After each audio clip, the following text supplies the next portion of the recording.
Hello, everyone. Morgan McGee, Greatest is a Reward.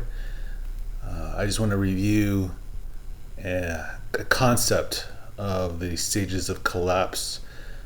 In this country, we're heading to real hard times. Assuming we're not going to wake up to a zombie plague tomorrow, the people at the penthouse will use the people below them as cushions for their fall. And so this is how I see the stages of collapse happening. We're going down, not falling forward, backwards, or to the side.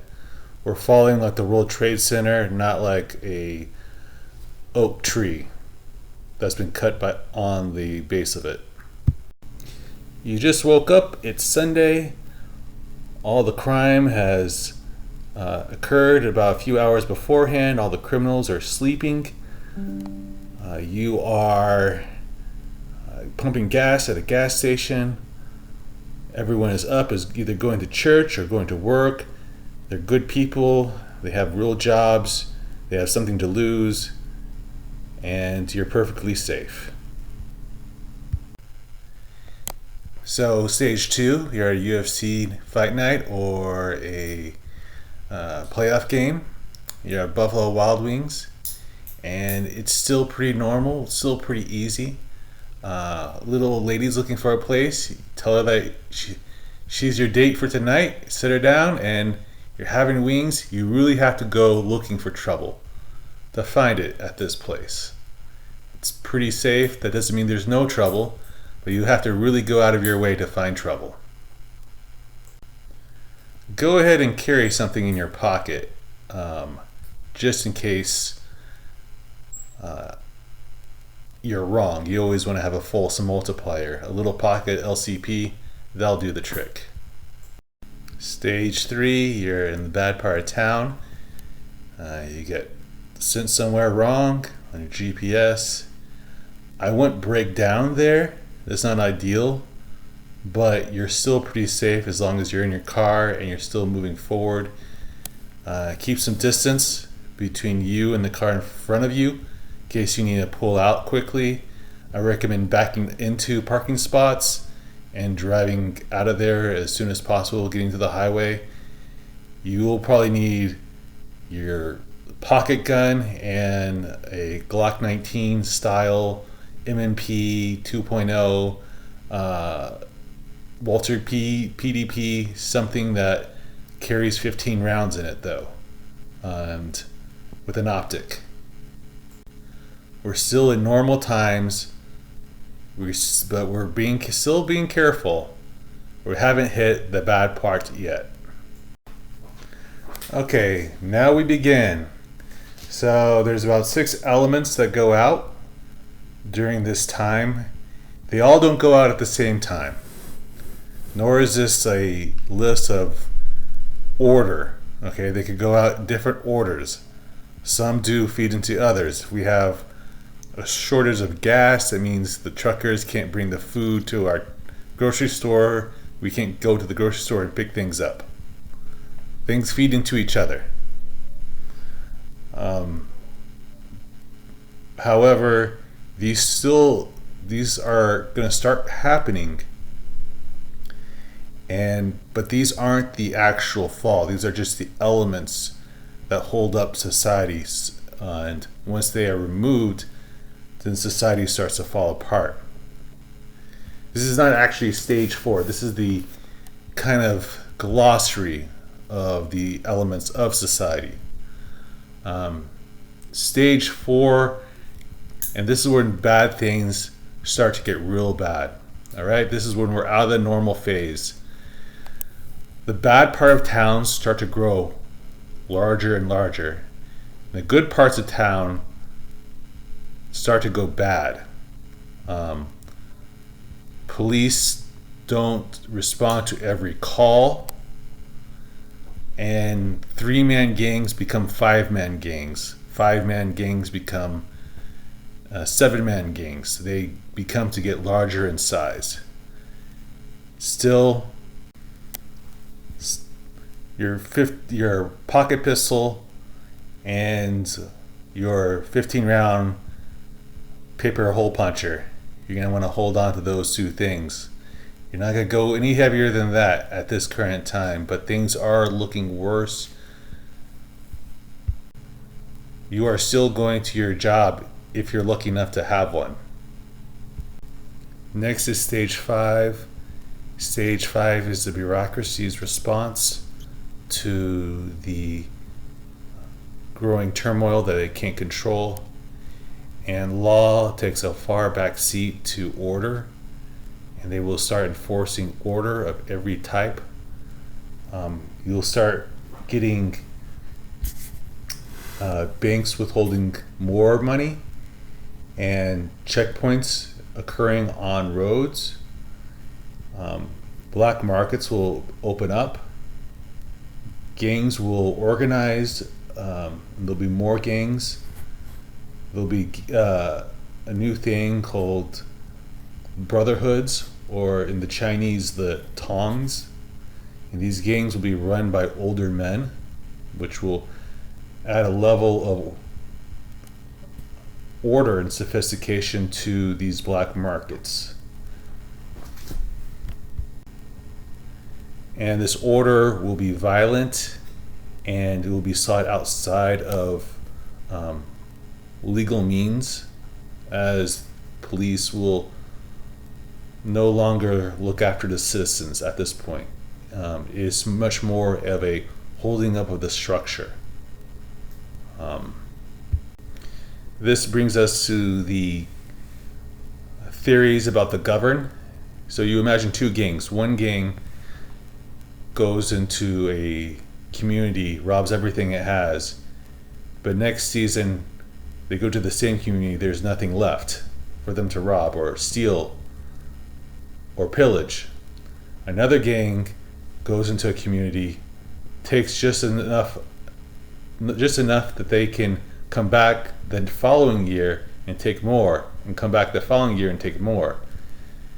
The second gang has an incentive for the protection of that community, so it has more long-term thinking, while the first gang does not.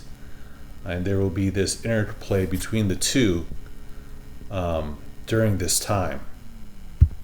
During this time, there will be a failure within the bureaucracy to get anything done, so there'll need to be a uniting force behind everything, a new bad guy by which they can launch a crusade or campaign against. Emergency declarations will be issued from the highest order so that they can shore up all the bureaucracies under one head and not have such a slowdown.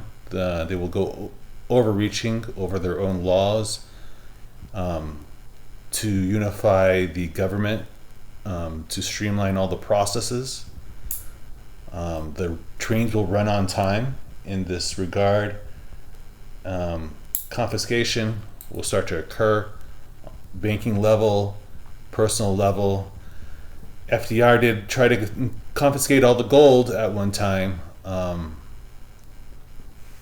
These processes have occurred in Venezuela, Zimbabwe, the Weimar Republic, and other societies that have been falling apart seem to have to go down the exact same path. But for everyone else, it did not work, and for us, it will work even less. It'll work less for us. I'll cover this later, because we have fewer social structures within society. We have fewer groupings. We have less people. We don't have as many groups. We don't have much social order. We don't have as much things in common. We don't have small clubs as we used to. And our family structure is far worse than all the family structures that have come before it. The final stage is stage 7. They have not cured their ills. They have not created social cohesion for making an enemy out of somebody. So they'll start liquidating its own population. they'll probably consider it downsizing into something much more reasonable, that they can control more easily. Um, and it will be even worse because in previous societies they were still able to use different mediums of exchange. The dollar, as of right now, during stage 7, will be in such a poor spot that it'll be used for toilet paper. It'll be so worthless. No one will trust BRICS, other foreign countries' currency. Prior to this, the United States dollar used to swallow up other poor countries and force them into using that dollar. That was our expanse of our currency, and we've lived off the misery of poor countries being swallowed up by the United States dollar. We have cryptocurrency right now that is a sure and just balance, and if the people will go towards towards those ends, and the people in charge will not want to give up the reins of the printing press. So at stage 7, there's an impasse. Depending on where you go with that, we'll be on full war footing at that with our neighbors. You're gonna gun up with an AR and biggest handgun you can find and class 3 body armor. It's gonna be real ugly at that point. If there was ever a special people, it would be the Israelites. And they had a really hard history. If you think we're special people, we're not. We're no better than anyone else. You think we follow God more closely than the Israelites? I guarantee you we don't. You just look at the book of Chronicles and you tell me when they had a good king and their people were seeking the Lord, they were worse than us. And those generations passed. And all the things they built were destroyed by armies. At the end of the day, the good guys win. At the end of this cycle, the good guys win. Read Psalms 34. Read Psalms 37. Better the little the righteous have than the wealth of many wicked. For the power of the wicked will be broken, but Yehovah upholds the righteous. The blameless spend their days under Yehovah's care, and their inheritance will endure forever. In times of disaster they will not wither. In days of famine they will enjoy plenty. These words only work for you if you're amongst the righteous. If you do what he tells you to do, to whatever capacity you can do it, do it. It seems like a small commandment, but you can do it, do it. Honor God with all your heart, with all your strength. If you don't have the strength, honor him with your mind. If you don't have the mind, honor him with your heart and your strength. Whatever you have on you, honor him with that. He's not looking for you to honor him with stuff you don't own. If you like what I say, please look into supporting me through Bitcoin or Solana. Thank you very much, and God bless.